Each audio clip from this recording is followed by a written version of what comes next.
ఏ హరివిల్లు విరబూసినా నీ దరహాసమనుకుంటిని.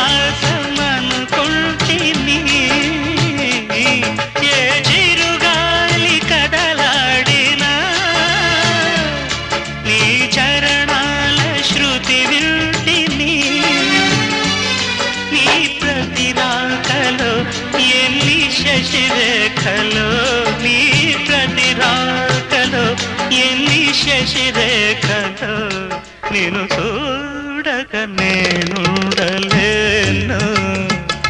నేను చూడక నేను